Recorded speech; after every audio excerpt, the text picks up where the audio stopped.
والصلاة والسلام على سيد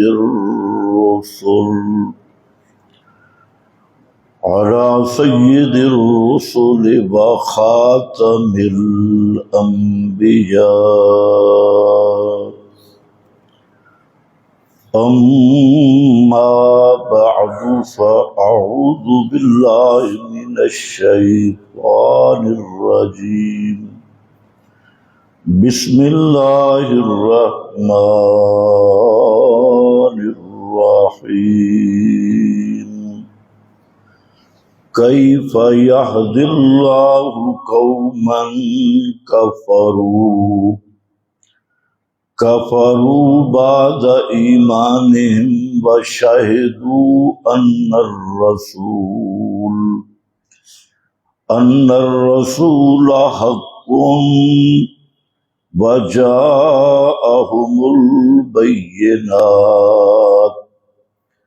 سبحان ربك رب العزة عما يصفون وسلام على المرسلين والحمد لله رب العالمين.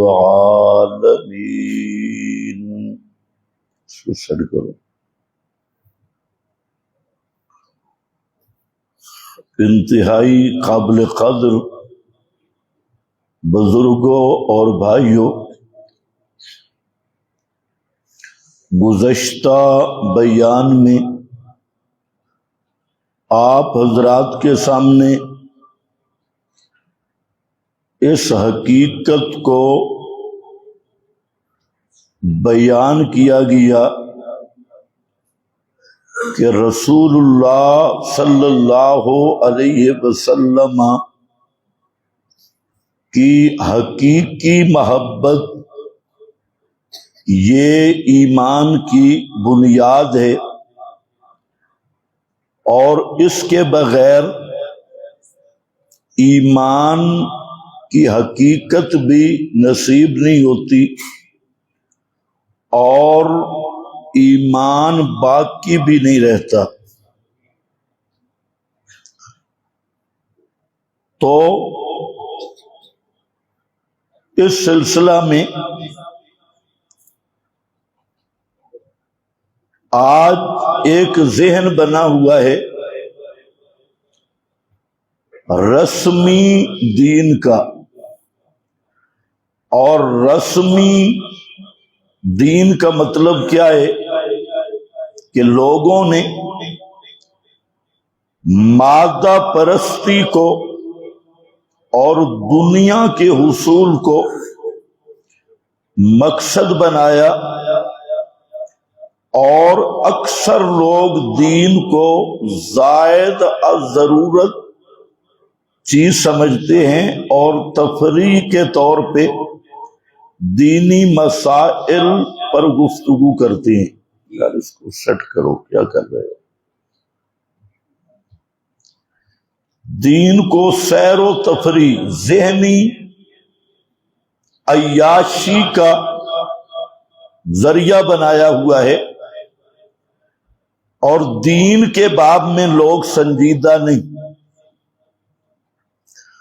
اکثر لوگوں کا خیال یہ ہے کہ الفاظ کی حد تک، سخن سازی کی حد تک جب آدمی اپنے آپ کو مومن کہہ دے یا کلمہ پڑھ لے تو وہ اب پکا جنتی بھی ہے اور پکا مومن بھی ہے۔ اور پھر یہ ایک اصطلاح بھی جاری کی گئی کہ کلمہ گو کو کافر نہیں کہنا۔ جس نے زبان سے پڑھ لیا لا الہ الا اللہ محمد الرسول اللہ، تو کہتے ہیں اب یہ پکا مسلمان ہے، چاہے جو مرضی کر لے، یا کلمہ آتا نہیں، لفظ بھی نہیں آتے، لیکن کلمہ پڑھنے والوں کے گھر پیدا ہو گیا تب بھی اسے جنت کی سند بھی مل جائے گی اور مسلمان ہونے کی سرٹیفکیٹ بھی مل جائے گی۔ حالانکہ حقیقت کچھ اور ہے۔ ایمان کا تعلق لفاظی کے ساتھ نہیں، ایمان کا تعلق زبان کے ساتھ نہیں، ایمان کا تعلق ہے قلب اور دل کے ساتھ، اور دو ہی چیزیں ہیں۔ ایمان کی حقیقت کو سمجھ کے قبول کرنا، اگر ساری زندگی بھی زبان سے اظہار نہیں کیا لیکن دل میں سمجھ کے یقین موجود ہے تو ان اللہ وہ آدمی مومن ہوگا، اور ساری زندگی زبان پہ کلمہ کا ورد رہا، جاری رہا، لیکن سمجھا نہیں، حقیقت نہیں سمجھا کہ یہ کلمہ کیا کہہ رہا ہے، اور سمجھ کے تسلیم نہیں کیا، روزانہ 1,00,000 مرتبہ الا اللہ کی ضربیں لگاتا ہے، وہ اللہ کے ہاں پکا کافر ہے، چاہے آپ اسے متقی کہیں، پرہیزگار کہیں، ان اللہ وہ آدمی کافر ہے۔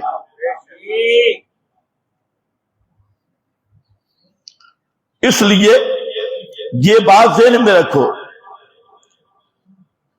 کہ صرف توحید اور رسالت کا زبان پہ آ جانا اس کا نام ایمان نہیں، توحید اور رسالت کو سمجھ کے تسلیم کر لینا اس کا نام ایمان ہے۔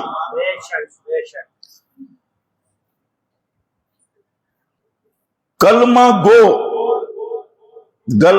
گو کو کافر نہ کہو جی، کیونکہ اس نے کلمہ پڑھا ہے۔ یہ مفتیوں کا اور مولویوں کی بدمعاشی ہے اور دہشت گردی ہے، اور پھر کہتے بھی ہیں اور کہتے ہیں کافر کہو نہیں، اور پھر کافر کہتی ہیں۔ قادیانی کافر ہے، کیوں؟ میں نے ایک تقریر کی قادیانی کیوں کافر ہے، اس پہ مولویوں کو اتنا دکھ ہوا نا، اتنا دکھ ہوا، تکلیف ہوئی، کہتے ہیں جی اس طرح تو پھر کوئی بھی مسلمان نہیں رہتا۔ میں نے کہا بندے دے پتروں فتویٰ تو تم لگاتے ہو کہ قادیانی کافر ہے، کیوں کافر ہے؟ جبکہ ادھر کہہ رہے ہیں کہ ہم کسی کلمہ گو کو کافر نہیں کہنا، کلمہ گو ہے۔ قادیانی کون سا کلمہ پڑھتے ہیں؟ یہی کلمہ ہے، یہی نماز ہے، یہی اذان ہے، ان کے پاس یہی قرآن ہے، قرآن اسی کی تلاوت کرتی ہے، نماز کلمہ درود یہی پڑھتی ہیں، داڑیاں تمہارے مفتیوں سے خوبصورت رکھی ہوئی ہے، رہائش یورپ میں ہے، ٹھنڈے ایریے میں تو ان کے چہرے پہ نور وہ ان مفتیوں سے زیادہ ہے، ٹھنڈ میں رہنے والے، لیکن باوجود اس کے کیوں کافر ہیں؟ یہ ٹھیک ہو جائے سی ہے،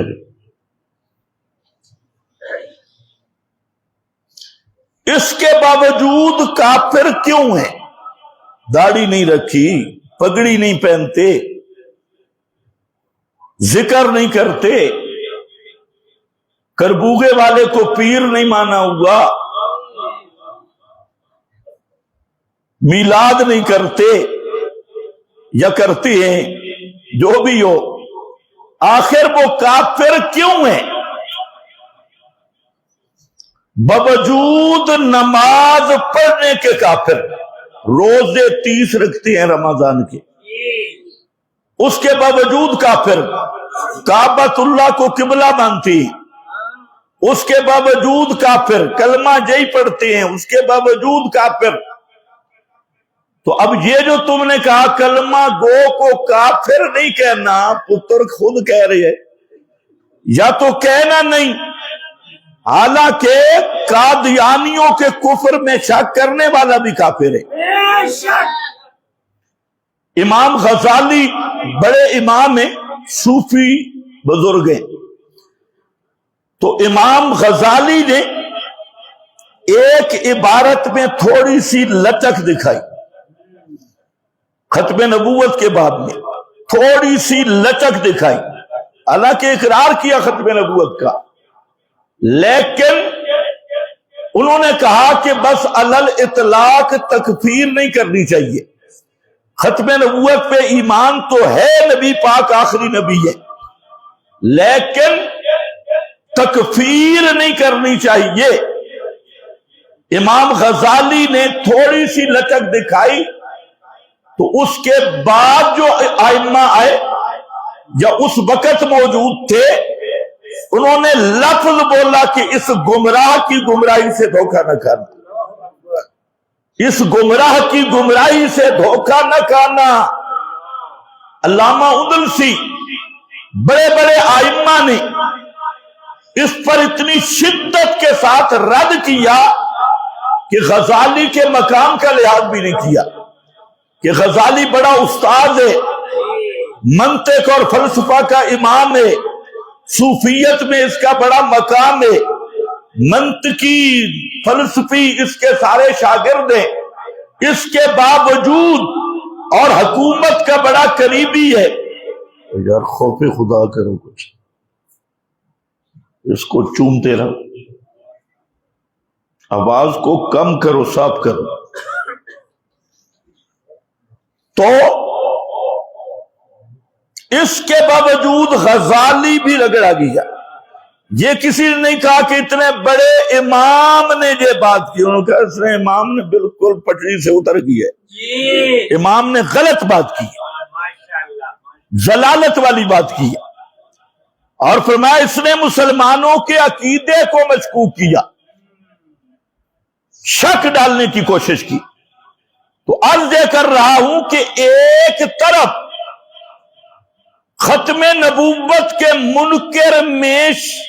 منکر کے کفر میں شک کرنے والا بھی کافر ہے۔ آپ کا یہ عقیدہ ہے یا نہیں؟ لاؤڈ سپیکر سیٹ ہونے تک بولو۔ ہاں، کہ ختم نبوت کہ مسئلہ اتنا قطعی ہے کہ اس کا جو انکار کرے، منکر کو کافر نہ کہنے والا بھی کافر ہے۔ لیکن کیوں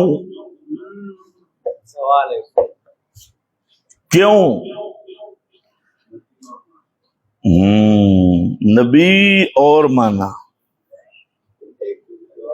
کچی باتیں، قادیانیوں کی دیواروں پہ لکھا ہے لا نبی آبادی، انا خاتم النبیین لا نبی آبادی، بلاکن رسول اللہ و خاتم النبیین، یہ ان کی دیواروں پہ لکھا ہے، ربوہ کی دیواروں پہ لکھا ہے، اور قادیانی نے لکھا ہے کہ آپ آخری نبی ہیں۔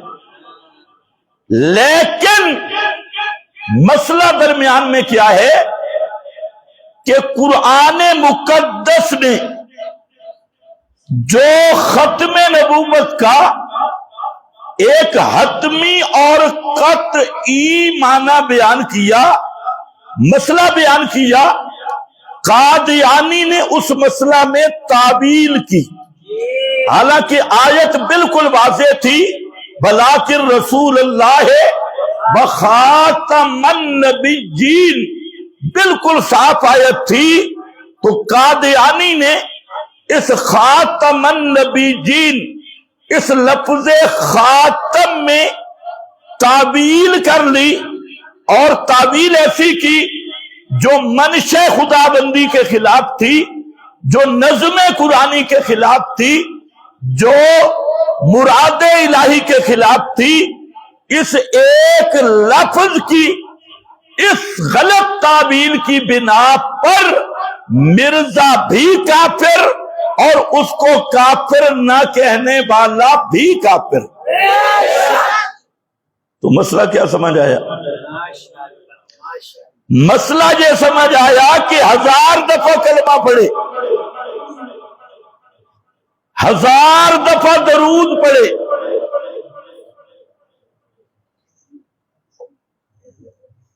کرو بھائی تجربے، شرم آنی چاہیے تمہیں۔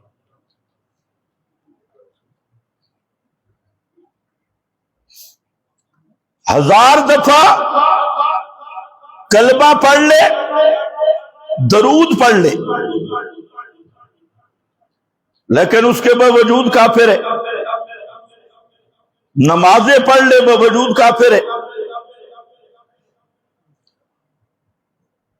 آئی سیٹ ہو جائے گا، مشکل ہے۔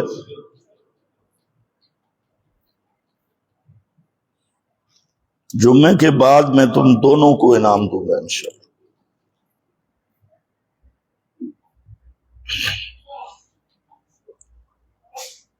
تو وجہ کیا ہے؟ یہاں مفتی نہیں کہیں گے جی مؤول ہے، تعویل کرتی، یہاں تعویل بھی نہیں چلی۔ تو اس لیے یاد رکھو، جو قطعی مسئلہ ہو، قطعی مسئلہ میں تعویل کرنے والا بھی کافر ہے، انکار کرنے والا بھی کافر، تعویل کرنے والا بھی کافر ہے۔ اور قادیانی کے کفر کی وجہ یہی ہے۔ اب یہ جو لاہور کا غامدی ہے، انسانوں کی طرح شکل بھی نہیں، وہ بیٹھ کے تحقیق کر رہا ہے اور اسے یہی دھوکہ لگا ہوا ہے۔ قادیانی نماز پڑھتے ہیں، کلمہ پڑھتے ہیں، درود پڑھتے ہیں، کعبہ کو قبلہ مانتے ہیں اور وہ تعویل کرتے ہیں۔ اور وہ غامدی صاحب یہ فرما رہے تھے کہ مرزا وہ چونکہ اس کا دماغی توازن ٹھیک نہیں تھا، یہ نبوت کا دعویٰ کیا نا، دماغی مرض تھا، اس لیے ہم کافر نہیں کہتے۔ تو مرض تو غامدی کو ہے کہ وہ خبیث، اور اسے کوئی اپنی بیٹی اور بیوی کا فرق رہا، صرف نبوت کا فرق نہیں رہا، اپنی بیٹی کو بیٹی سمجھتا رہا، بیوی کو بیوی سمجھتا رہا، بیٹوں اور اپنے متعلقین میں فرق رہا۔ اس کو کھانے پینے کے لیے بھی اس کا عقل ٹھیک تھا، اور جھوٹ بولنے کے لیے بھی عقل ٹھیک تھا، اور چیلنج مناظرے کرنے کے لیے بھی عقل ٹھیک تھا، اور دماغ صرف خراب ہوا نبوت کے معاملے میں کہ مجھے بھی کبھی ذلی نبی، کبھی کچھ نبی، کبھی کچھ نبی۔ تو بہرحال میں جو بات کر رہا ہوں وہ سمجھنے والی ہے کہ مرزا قادیانی اس لیے کافر ہے کہ اس نے کتاب اللہ کے قطعی مسئلہ کا انکار کیا ہے۔ کس کا انکار کیا ہے؟ قطعی مسئلہ کا انکار کیا۔ پتہ چل گیا کہ جو آدمی بھی کتاب اللہ کے قطعی مسئلہ کا انکار کرے گا وہ بھی قادیانی کی طرح کافر ہوگا۔ اب کچھ لوگ ہیں وہ کہتے ہیں نہیں، قادیانی کافر ہے، باقی کو سارا قرآن نہ مانے وہ خیر ہے، سارے مسائل قطعی انکار کرے۔ کیا جواب؟ مؤول ہے، تعویل کرتی ہیں، اس لیے یہ کافر نہیں۔ اب وہ کیا تعویلات ہیں وہ بھی سن لو، تعویلات کیا ہیں، اور ساتھ یہ بھی ذہن میں رکھو کہ جیسے ختم نبوت کا مسئلہ قطعی ہے، اسی طرح مسئلہ الہ بھی قطعی ہے۔